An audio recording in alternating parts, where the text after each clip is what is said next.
Chapter 1. Redeeming Justice. What Justice is and Why It Matters. Never doubt that a small group of thoughtful, committed people can change the world. Indeed, it is the only thing that ever has. Margaret Mead. Justice, sir, is the great interest of people on earth. It is the ligament which holds civilized beings and civilized nations together. Daniel Webster. God calls everyone to pursue justice, but how?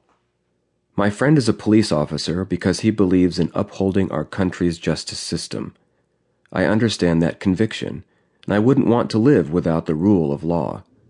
World Relief, an international relief and development organization for which I have enormous respect, works on behalf of some of the most vulnerable people in the world. I am proud to partner with them.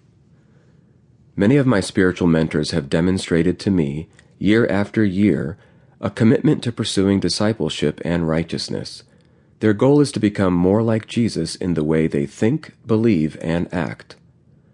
Another friend is a teacher in an English as a Second Language ESL program. She believes, as do I, that education is a way to provide equity of social access to people in a community who might otherwise be at a disadvantage throughout their lives. The church I pastor, Antioch, organizes outreach and missions into the categories of food, shelter, and love. This lets us connect our people with others in the community who are already working in these areas. I've been blessed to interact with colleagues who teach and write about justice, history, and ethics. They've helped me understand what the past can teach us about how we ought to live in the present and how we can shape the future. Several pastors I know work in countries that have been torn apart by generations of war, hunger, and political instability. They give their lives to help bring justice to suffering families and communities and to help bring the perpetrators to justice. I'm incredibly grateful to be surrounded by such a diversity of people pursuing justice. Their example challenges and inspires me. They, like so many others I meet in my congregation and at schools and conferences around the country, are daily giving their lives away on behalf of others.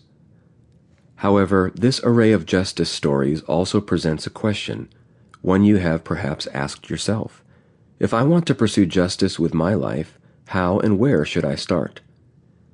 It's natural to want direction or a clear call. For most of us, however, that never happens.